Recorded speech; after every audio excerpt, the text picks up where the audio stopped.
اللهم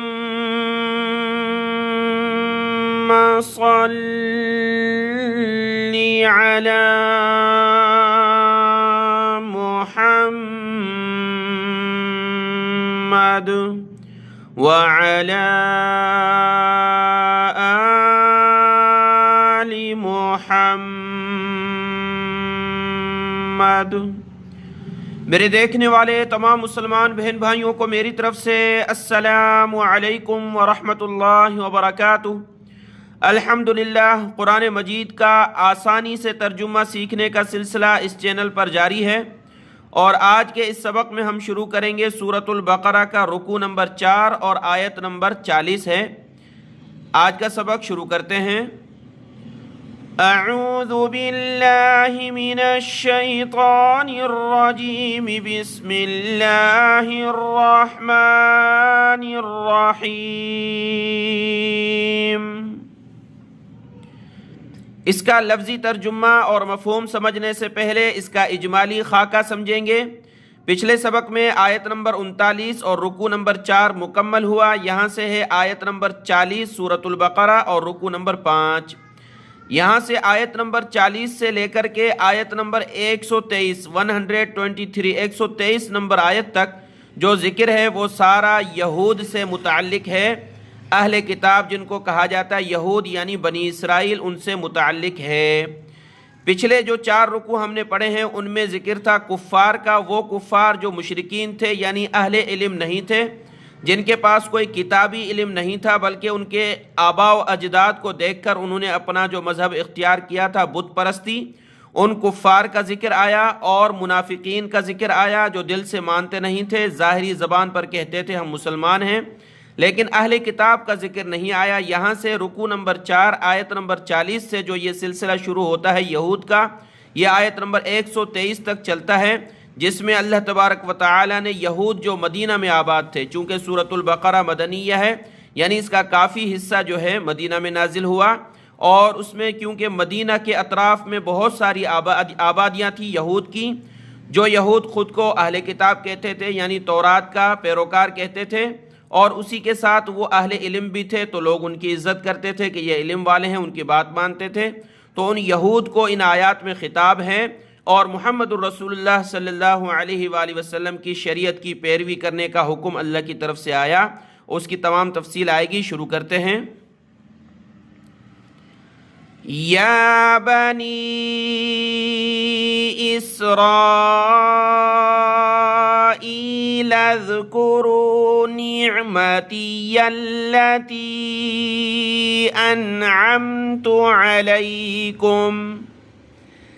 أنعمت عليكم وأوفوا بعهدي أوف بعهدكم وَإِيَّايَ فَارْهَبُونَ۔ یہ آیت نمبر 40 کی میں نے تلاوت کی، دیکھیں۔ یا بنی اسرائیل، یا کا معنی ہوتا ہے اے، یعنی کسی کو بلاتے ہیں اے ادھر آنا، تو یا اے کے لیے آتا ہے عربی میں۔ بنی کہتے ہیں اولاد کو، ذریت کو، بنی یعنی نسل۔ اسرائیل، اے اسرائیل کی اولاد۔ اسرائیل نام تھا حضرت یعقوب علیہ السلام کا، عبرانی زبان کا یہ لفظ ہے۔ عبرانی زبان میں اسرائیل کہتے ہیں عبداللہ یعنی اللہ کے بندے کو۔ تو عبرانی زبان کا جو یہ لفظ ہے اللہ نے یہاں استعمال کیا، اور اسی نام سے یہود حضرت یعقوب علیہ السلام کو یاد کرتے تھے، ذکر کرتے تھے، ان کا پکارتے تھے۔ تو یہی نام اللہ نے استعمال کیا تاکہ وہ مانوس ہوں قرآن مجید سے، کہ جو اللہ نے تورات نازل کی وہی اللہ ہے جس نے قرآن مجید نازل کیا ہے، تاکہ وہ اس کی طرف راغب ہوں۔ تو اسرائیل کا لفظ ذکر کر کے اللہ نے فرمایا اے اسرائیل کی اولاد۔ یہ چونکہ حضرت یعقوب علیہ السلام کے جو 12 بیٹے تھے جو مصر میں آ کر آباد ہوئے، ان کی یہ نسل تھی بنی اسرائیل۔ بڑی امت آئی ہے، امت محمدیہ صلی اللہ علیہ وسلم سے پہلے آئی، اور بڑی امت آئی، بڑی جماعت آئی۔ تو اللہ نے فرمایا اے اسرائیل کی اولاد، اذکروا، تم سب یاد کرو، نعمتی، میری نعمت، التی، جو انعمت، میں نے نعمت کی، علیکم، تم پر، یعنی جو نعمتیں میں نے تم پر کی تھیں بنی اسرائیل پر، تو ان نعمتوں کو یاد کرو۔ وَأَوْفُوا بِعَهْدِي، اور پورا کرو میرے وعدے کو۔ یعنی جو تم نے مجھ سے وعدہ کیا وہ پورا کرو، اوفی بعہدکم، تو میں پورا کروں گا تمہارے ساتھ جو وعدہ میں نے کیا وہ۔ تو اس میں یہ ہے کہ اللہ تبارک و تعالیٰ نے فرمایا کہ میری نعمتوں کو یاد کرو، جو من و سلوہ ان پر اترتا تھا اور بہت ساری نعمتیں اللہ نے ان پر کی تھی، تو اللہ نے ان نعمتوں کو یاد کرنے کا کہا، اور کہا کہ مجھ سے جو وعدہ تم نے کیا ہے وہ پورا کرو۔ وعدہ کیا تھا؟ جیسے شریعت تورات جو ان پر نازل ہوئی تھی، تورات میں جو احکامات تھے ان کو ادا کرو، اور ان احکامات میں یہ بھی تھا کہ آخری نبی آئے گا محمد صلی اللہ علیہ وآلہ وسلم، ان کی جو ذکر تھا تورات میں اللہ کے نبی صلی اللہ علیہ وسلم کے متعلق، تو ان کو ماننا ہے، جب وہ آ جائے تو ان کو ماننا ہے۔ تو محمد صلی اللہ علیہ وسلم آ چکے ہیں، اب تم ان کی پیروی کرو، یہ ہم سے وعدہ تم پورا کرو گے تو اللہ کا وعدہ ہے کہ تمہیں جنت میں باغات میں داخل کرے گا، مرنے کے بعد اگلی زندگی میں تم کامیاب ہوگے۔ تم محمد صلی اللہ علیہ وسلم کی پیروی کرو اور اللہ تبارک و تعالی جنت میں داخل کر کے تم کو اپنا وعدہ پورا کرے گا۔ وَإِيَّايَ فَارْهَبُونَ، اور مجھ سے ہی ڈرو۔ آیت نمبر 40 میں اللہ نے بنی اسرائیل کو کہا کہ میری ان نعمتوں کو یاد کرو جو میں نے تم پر کی ہیں، تو لیکن امت محمدیہ صلی اللہ علیہ وسلم کو اللہ نے یہ فضیلت دی ہے۔ اللہ نے قرآن مجید میں فرمایا فَاذْكُرُونِي أَذْكُرْكُمْ، تم مجھے یاد کرو میں تمہیں یاد کروں گا۔ امت محمدیہ صلی اللہ علیہ وسلم پر نعمت کا اللہ نے یہ شمار نہیں کیا کہ میری نعمتوں کو یاد کرو، اللہ نے فرمایا فَاذْكُرُونِي، اے بندو مجھے یاد کرو، اذکرکم، میں تمہیں یاد کروں گا۔ یہاں یہ آیت نمبر 40 کا یہ جو ٹکڑا ہے وَإِيَّايَ فَارْهَبُونَ، واو کا معنی اور، ایایا مجھ ہی سے، جیسے کہ سورۃ الفاتحہ میں ہم نے پڑھا ایاک، تیری ہی ہم عبادت کرتے ہیں، تو یہاں ایایا مجھ ہی سے، فرحبون پس تم ڈرو۔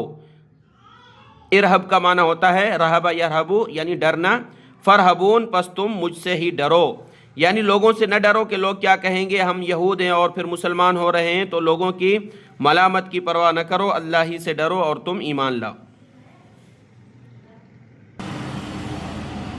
آیت نمبر 41 ہے وَآمِنُوا بِمَا أَنزَلْتُ مُصَدِّقًا لِمَا مَعَكُمْ وَلَا تَكُونُوا أَوَّلَ كَافِرٍ، اور ایمان لاؤ، واو کا معنی اور آمینو یعنی ایمان لاؤ، یہود کو اللہ کی طرف سے حکم دیا جا رہا ہے، اور ایمان لاؤ بما اس پر، انزلتو جو میں نے اتارا نازل کیا، مصدقا لما معکم میں نے نازل کیا، یعنی قرآن مجید مصدقا تصدیق کرنے والا ہے، سچائی بیان کرنے والا ہے، لما اس کی جو تمہارے پاس ہے، تمہارے پاس جو تورات کتاب ہے وہ سچی ہے یا نہیں، اس بات کی تو قرآن مجید تصدیق کر رہا ہے۔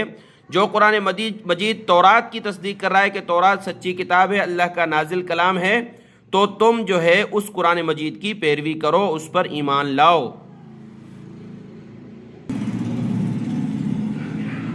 وَلَا تَكُونُوا أَوَّلَ كَافِرٍ بِهِ وَلَا تَشْتَرُوا بِآيَاتِي ثَمَنًا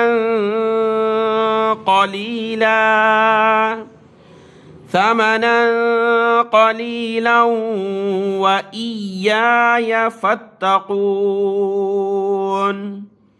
اور اسی آیت میں اللہ نے فرمایا وَلَا تَكُونُوا، اور نہ ہو جاؤ، اور لا یعنی نہیں، تکونو ہونا، نہ ہو جاؤ، اول کافر پہلے کافر، بھی اس کے یعنی اس شریعت محمدی اور قرآن پاک کے پہلے انکار کرنے والے نہ بنو۔ اول کا معنی ہوتا ہے پہلا، کافر یعنی انکار کرنے والا، بھی اس قرآن مجید کے پہلے انکار کرنے والے نہ بنو، یعنی جب محمد صلی اللہ علیہ وسلم نے مدینہ میں ہجرت کی ہے، اب تم وہاں یہود آباد ہو، تمہیں دعوت پہنچ چکی ہے، تم ان کے پیشوا ہو، جو آگے یہودی آئیں گے ان کے پہلے لوگ ہو، اگر تم نے انکار کیا تو آگے جتنے بھی یہود آئیں گے وہ بھی نہیں مانیں گے، تو پہلے انکار کرنے والے تم بنو گے، تو آگے جتنے نہیں مانیں گے سب کا وبال گناہ تم پر بھی آئے گا۔ تم مان لو گے تو آگے تمہاری نسل بھی مانے گی، تم نہیں مانو گے تو تم پہلے انکار کرنے والے بنو گے محمد صلی اللہ علیہ وسلم کے، کیونکہ محمد صلی اللہ علیہ وسلم کی جو نبوت آئی یہاں مکہ اور مدینہ میں، اور تم یہود آباد ہو یہاں، تم سے مسابقہ ہوا اللہ کے رسول صلی اللہ علیہ وسلم کا، تمہیں دعوت دی جا رہی ہے، تم مانو تو آگے نسل مانے تمہاری، تم نہ مانو تو آگے تمہاری نسل نہیں مانے گی، تو تم پہلے کافر بنو گے اور آگے آنے والوں کا جو نہیں مانیں گے ان کا وبال بھی تم پر پڑے گا۔ وَلَا تَشْتَرُوا بِآيَاتِي ثَمَنًا قَلِيلًا، اور نہ لو، اشترا یشتری کا معنی ہوتا ہے خریدنا، یعنی مت خریدو سے مراد نہ لو، نہ حاصل کرو، بی آیاتی میری آیات کے بدلے، ثمنًا قلیلا تھوڑی سی قیمت، ثمن کہا جاتا ہے عربی میں قیمت کو، قلیلا یعنی تھوڑی، آپ سمجھتے قلیل چیزیں یعنی تھوڑی چیزیں، تھوڑی قیمت میری آیات کے بدلے میں نہ لو، وَإِيَّايَ اور مجھ ہی سے، فَاتَّقُونَ ڈرتے رہو۔ اوپر بھی یہ لفظ آیا فرحبون مجھ سے ڈرو، اور اتقا یتقی کا معنی بھی آتا ہے ڈرنا، اور مجھ ہی سے پس تم ڈرتے رہو۔ اب اس ٹکڑے میں اللہ نے فرمایا کہ میری آیات کے بدلے میں تم تھوڑا سا مول، تھوڑی سی قیمت نہ لو۔ اس کا مفہوم یہ ہے کہ وہ یہود جو ہے عوام کو اپنے اعتبار سے مسائل تبدیل کر کے بتاتے تھے۔ اگر کوئی سردار ہے جس نے کوئی جرم کیا تو اس کے لیے شریعت کا مسئلہ تبدیل کر کے بتا دیتے تھے، اور اگر کوئی غریب ہے وہی اس نے جرم کیا تو اس پر بڑی سزا لگاتے تھے، یعنی غریب کی جرم ایک ہے، امیر کا جرم ایک ہے، دونوں کی سزا تبدیل ہو گئی، کیونکہ ان کو ہدایہ ملتے تھے، تحفے ملتے تھے، لوگ عزت کرتے تھے، اسی وجہ سے وہ مسائل تبدیل کرتے تھے۔ تو اللہ نے فرمایا کہ میری آیات کو اس طرح خلط ملط تم نے نہیں کرنا، تم یہ جو تھوڑی سی قیمت دنیا حقیر سی ہے، کتنی بھی مل جائے سونا چاندی کا ڈھیر، لیکن یہ دنیا حقیر ہے، یہ حقیر میری آیت کے بدلے میں نہ لو، اور جو حق بات ہے وہ بیان کرو، اور اس بات میں مجھ سے ڈرتے رہو، لوگوں سے نہ ڈرو بلکہ میں اللہ سے ڈرو۔ یہی بات امت محمدیہ صلی اللہ علیہ وسلم کے لیے بھی ہوگی کہ قرآن مجید کا اور شریعت کا کوئی بھی مسئلہ لوگوں کی مصلحت کے اعتبار سے نہیں دینا کہ یہ لوگ مجھ سے خوش ہو جائیں، شریعت کا مسئلہ تبدیل کر کے دوں تو ہم بھی اس میں داخل ہو جائیں گے، جو بھی اس طرح کرے گا۔ حق بات کو بیان کرنا ہے، چاہے غریب ہو امیر ہو، جو مسئلہ ہے اسی اعتبار سے بیان کرنا ہے جو اللہ کا حکم ہے اور اللہ کے رسول صلی اللہ علیہ وسلم کا حکم ہے۔ اور اس میں بہت سارے لوگ کہتے ہیں کہ مت خریدو میری آیات کے بدلے تھوڑا سا مول، یعنی اس سے مراد یہ ہے کہ لوگ جو پڑھا رہے ہیں، قاری صاحبان، مولوی صاحبان جو پڑھا رہے ہیں، لوگوں کو، بچوں کو پڑھا رہے ہیں، قرآن مجید کی تعلیم دے رہے ہیں، اور وہ قرآن مجید کی تعلیم کے بدلے پیسے لے رہے ہیں، تو یہ اس میں شامل ہے، وہ اس میں شامل نہیں ہے۔ آگے بھی اسی بارے میں آیت آئے گی کہ میری آیات کے بدلے میں تم خریدتے ہو، یعنی آیت مسئلے کو غلط بیان کرتے ہو۔ جو شریعت کا مسئلہ ہے، سامنے والے نے کوئی ہدیہ دیا تو اسی اعتبار سے اسی کی خوشی کے مطابق بیان کر دیا، یہ نہیں دیکھا اللہ اور اس کے رسول صلی اللہ علیہ وسلم نے کیا کہا ہے۔ قرآن کی تعلیم دینا الگ بات ہے، کیونکہ اگر قرآن کی تعلیم دینے کے بجائے قاری صاحب جا کر دکان پر بیٹھ جائیں تو پھر بچوں کو کون پڑھائے گا، اور یہ دین کی اشاعت کا مرحلہ کس طرح ہوگا۔ پہلے وقت میں خلفائے راشدین کے زمانے میں بھی جو خلیفہ بنتا تھا وہ پھر خلافت کے کام کرتے تھے کہ خلیفہ بنے، اب صرف خلافت کے لیے بیٹھ گئے، لوگوں کے مسئلے مسائل حل کیے، تو بیت المال سے ان کو ملتا تھا، بیت المال سے ان کو ماہانہ وظیفہ ملتا تھا۔ اگر کہا جائے کہ بیت المال سے اس کو وظیفہ نہ دیا جائے، اگر وہ خلیفہ جا کے اپنے کام کاج کرے گا تو پھر وہ خلافت والا کام کون سنبھالے۔ اسی طرح قاضی ہے، فیصلے کرتا ہے، تو اس پر تو کسی نے اعتراض نہیں کیا کہ یہ لے رہا ہے، لیکن جو قرآن مجید کی تعلیم دے رہا ہے تو لوگ اس پر اعتراض کرتے ہیں یہ قرآن بیچ رہا ہے۔ یہ بیچنا نہیں ہوتا، بلکہ اس پر اتفاق ہے کہ قاری صاحبان کو دیا جائے تاکہ وہ اپنے قرائض سے قرضوں میں نہ آ جائیں اور اپنی زندگی میں وہ اچھے ہوں، تاکہ وہ آگے تعلیم کا سلسلہ جاری رکھیں اور اگلی نسل میں قرآن مجید پڑھنا پڑھانا جاری رہے۔ یہ آیت نمبر 41 تھی، آگے آیت نمبر 42 دیکھیں۔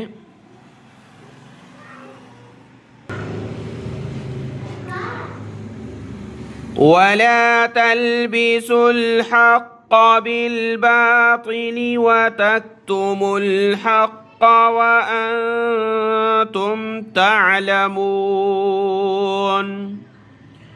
وَلَا تَلْبِسُوا، اور نہ ملاؤ، یعنی خلط ملط نہ کرو، حق کو باطل کے ساتھ، یعنی حق کو باطل کے ساتھ ملا دیا۔ حق کہتے ہیں سچائی کو، باطل یعنی جھوٹ کو ملا دیا۔ ابھی لوگوں کو پتہ نہیں چل رہا شریعت کا اصل حکم کیا ہے، تو اس طرح مت کرو۔ وَتَكْتُمُ الْحَقَّ، اور حق بات کو نہ چھپاؤ۔ کتم یکتم کا معنی ہوتا ہے چھپانا، اور نہ چھپاؤ حق کو۔ وَأَنْتُمْ تَعْلَمُونَ، حالانکہ تم جانتے ہو۔ واو کا معنی اور بھی ہوتا ہے اور واو حالیہ بھی ہوتا ہے۔ واو حالیہ یعنی حال کو بیان کرنا، حالانکہ یعنی اس حال میں کہ انتم تم سب تعلمون علم رکھتے ہو، جانتے ہو۔ یہود کو خطاب ہے، جس طرح میں نے پیچھے بیان کیا۔ اللہ نے فرمایا کہ میری آیات کے بدلے دنیا کی حقیر سی قیمت نہ لو، حق بات بیان کرو۔ تو یہاں بھی وہی بات ہے کہ حق اور باطل کو ملاؤ نہیں، جو جھوٹ ہے غلط ہے اس کو بیان واضح کرو، جو حق ہے سچ ہے اس کو بھی واضح بیان کرو۔ کیونکہ تم علم رکھتے ہو، جانتے ہو۔ آیت نمبر 43، وَأَقِیمُوا الصَّلَاةَ وَآتُوا الزَّكَاةَ وَارْكَعُوا مَعَ الرَّاكِعِينَ۔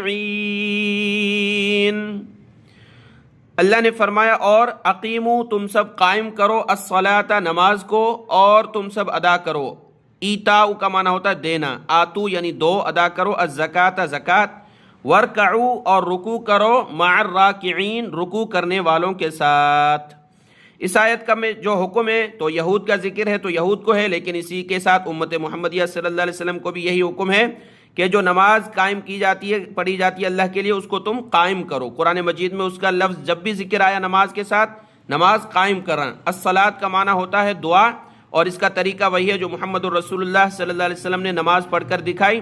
اس نماز پڑھنے کے ساتھ بندہ اللہ سے دعا کر سکتا ہے، تو اس نماز کو قائم کرنا ہے اپنی زندگی میں کہ سنتوں کے ساتھ ادا کرے، خشوع خضوع کے ساتھ ادا کرے، جس طرح اس کو ادا کرنے کا حق ہے اسی طرح ادا کرے، تاکہ وہ نماز اس کو بے حیائی اور برے کام سے روکے۔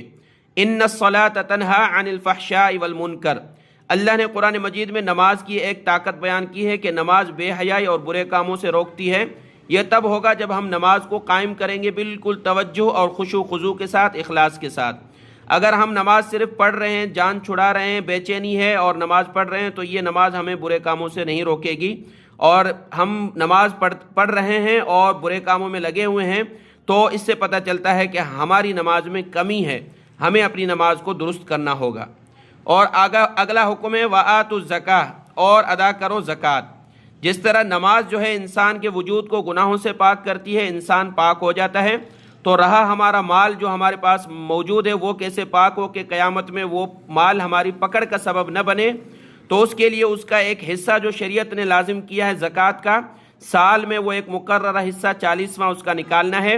اس سے کیا ہوگا کہ اللہ تبارک و تعالیٰ بھی راضی ہوں گے، اور جو ہم نے زکوٰۃ نکالی اس سے کیا ہوگا کہ مال جو باقی ہے وہ پاک ہوگا، اور اس مال کی حفاظت ہوگی، اور وہ مال بابرکت بنے گا اور قیامت میں پکڑ کا سبب نہیں بنے گا۔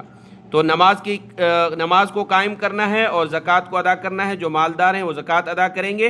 اور آگے ہے وَارْكَعُوا مَعَ الرَّاكِعِينَ، اور رکوع کرو تم سب رکوع کرنے والوں کے ساتھ۔ رکوع کرو، یہ خاص طور پر رکوع کا کیوں ذکر کیا؟ نماز کے تمام ارکان ہیں جیسے کھڑا ہونا، رکوع کرنا، سجدہ کرنا، خاص طور پر یہاں ذکر کیا رکوع کرو رکوع کرنے والوں کے ساتھ۔ اس کی یہ وجہ علماء نے بیان کی ہے کہ جو یہود میں 2 نمازیں فرض تھی، بنی اسرائیل میں حضرت موسیٰ علیہ السلام کی جو شریعت تھی اس میں 2 نمازیں تھیں، تو اس میں رکوع نہیں تھا۔ رکوع اللہ نے امت محمدیہ صلی اللہ علیہ وسلم کو عطا کیا ہے، تو اللہ نے فرمایا کہ اے یہودیو، اب تم ایمان لاؤ اللہ کے رسول صلی اللہ علیہ وسلم پر، اور نماز پڑھو گے۔ کون سی نماز؟ محمد صلی اللہ علیہ وسلم والی نماز جس میں رکوع ہے۔ تو رکوع کا ذکر کر کے بتا دیا کہ یہ محمد صلی اللہ علیہ وسلم کی شریعت کی تم نے پیروی کرنی ہے، تمہاری جو تورات میں ذکر ہے اس نماز کا ذکر نہیں ہو رہا، بلکہ محمد صلی اللہ علیہ وسلم کی نماز کا ذکر ہے۔ اس نماز کو قائم کرو اور رکوع کرو رکوع کرنے والوں کے ساتھ۔ مع الراکعین سے حکم ہے کہ جتنے بھی لوگ نماز پڑھیں گے وہ جماعت کے ساتھ پڑھیں، یعنی رکوع کرنے والوں کے ساتھ پڑھنا ہے، یعنی جماعت کے ساتھ نماز ادا کرنی ہے۔ اور بالفرض کوئی عذر ہے تو عذر کی وجہ سے انسان اکیلے نماز پڑھ سکتا ہے، لیکن جس کا مسجد کے بالکل قریب گھر ہے اور وہ پھر جماعت میں نہیں جاتا تو وہ گناہگار ہوتا ہے۔ یہ آیت نمبر 43 تھی۔ آگے ہے آیت نمبر 44۔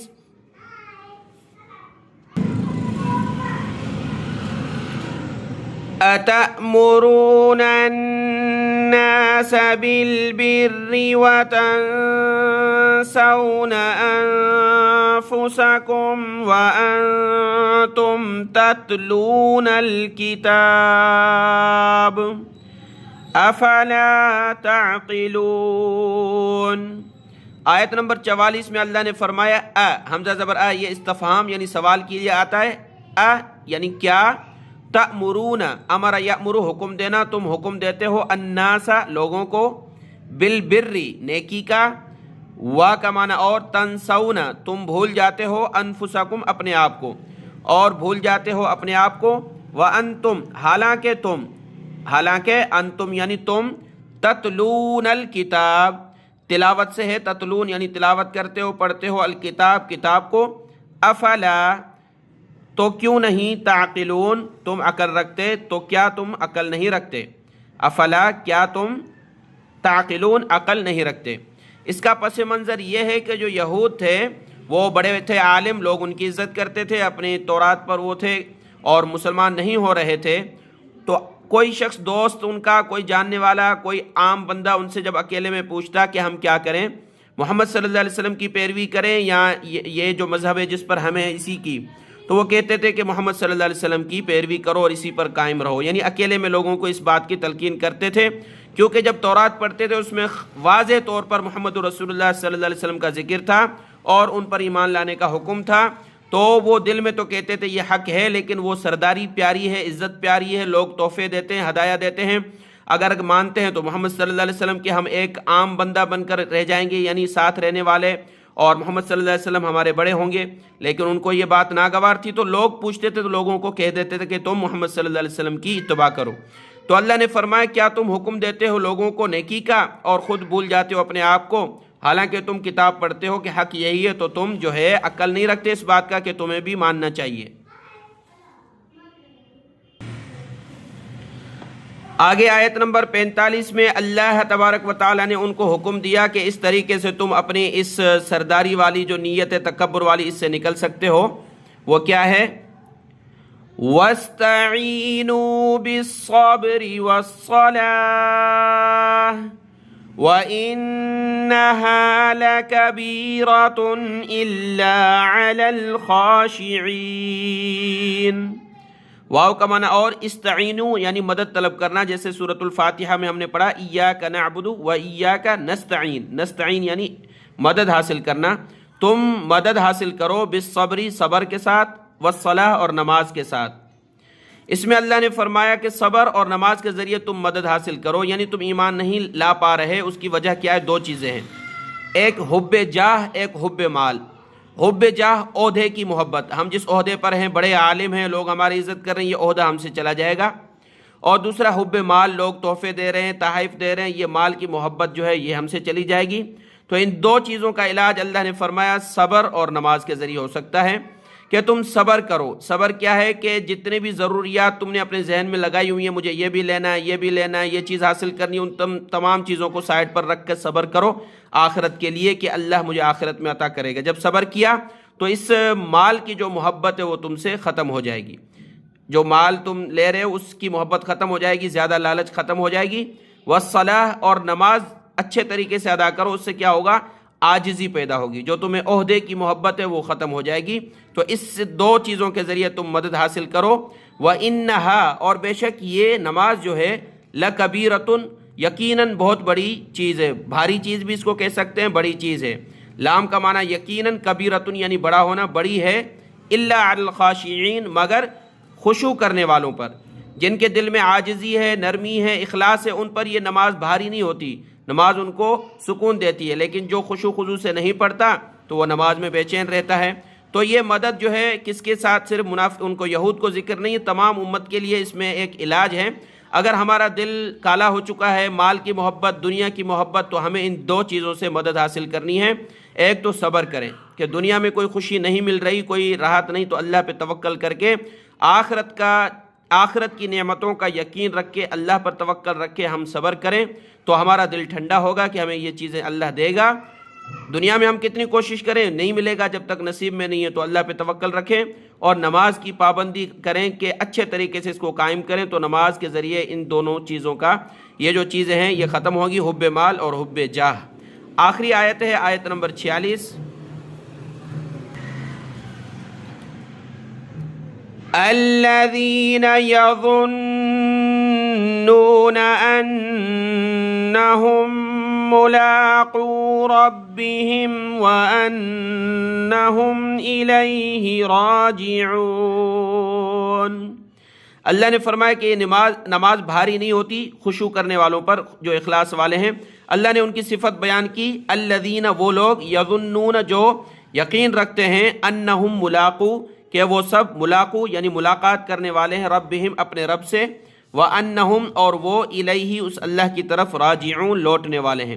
جن کو آخرت کا یقین ہے تو وہ یکسوئی سے نماز پڑھتے ہیں اور دنیا کی جو چیزیں ہیں ان کی وہ لالچ نہیں رکھتے، صبر کرتے ہیں آخرت کی نعمتوں کی امید پر۔ یہ رکوع مکمل ہوا آیت نمبر 46 تک۔ اگلے سبق میں ہم آیت نمبر 47 سے پڑھیں گے۔ دعاؤں میں یاد۔ السلام علیکم ورحمۃ اللہ وبرکاتہ۔